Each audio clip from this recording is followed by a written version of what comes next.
La paix soit avec vous, frères et sœurs. Nous sommes contents de nous rencontrer à nouveau pour cette merveilleuse parole, la parole du lundi. Nous allons la lire dans 1 Thessaloniciens 4, du verset 13 au verset 18.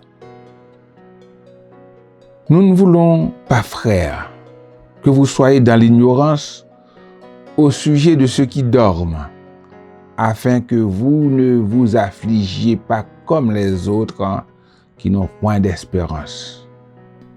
Car si nous croyons que Jésus est mort et qu'il est ressuscité, croyons aussi que Dieu ramènera par Jésus et avec lui ceux qui sont morts. Voici en effet ce que nous vous déclarons d'après la parole du Seigneur. Nous les vivants, restés pour l'avènement du Seigneur, nous ne devancerons pas ceux qui sont morts. Car le Seigneur lui-même a un signal donné à la voix d'un archange et au son de la trompette de Dieu descendra du ciel. Et les morts en Christ ressusciteront premièrement. Ensuite, nous, les vivants qui serons restés, nous serons tous ensemble enlevés avec eux sur des nuées, à la rencontre du Seigneur dans les airs.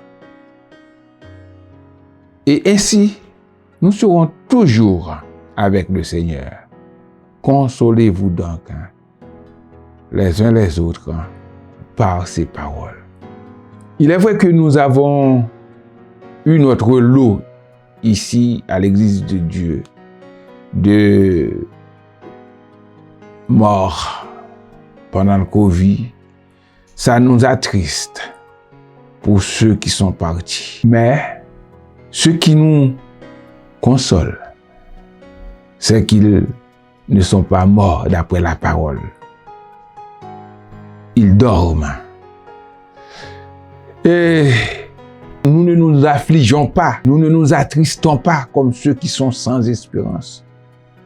Parce que en Jésus, comme on avait vu préalablement, il n'y a pas de mort. On vit éternellement lorsqu'on croit en Jésus. Alors, c'est pour vous dire, juste, frères et sœurs, que nos frères qui nous dévancent, ils seront prioritaires à la parousie. Ils seront prioritaires au retour de Jésus-Christ. C'est une certitude. Jésus va revenir, prendre ses enfants, prendre ceux qui croient en lui, pour les amener au ciel, pour leur permettre de jouir du bonheur, des félicités éternelles. Mais ce qui est important, nous, si nous sommes restés vivants, nous n'allons pas aller en premier. Eux, ils seront prioritaires. C'est comme des voitures qui sont à la droite. Ils sont prioritaires. Quand Christ reviendra, ils ressusciteront premièrement. Et après, nous serons transformés. Quelle grâce. Alléluia. Nous serons transformés pour aller vivre tous morts, vivants. Nous allons tous vivre avec le Seigneur pour l'éternité. Alors, vous qui avez quelqu'un qui est parti, consolez-vous. L'apôtre Paul nous dit, consolons-nous. Soyez consolés par ces paroles d'espérance, d'espoir, qui nous fait comprendre que Christ va revenir pour nous prendre tous, morts et vivants, pour aller avec lui, pour aller vivre avec lui l'éternité bienheureuse. Soyons vivants en Jésus. Que Dieu vous bénisse.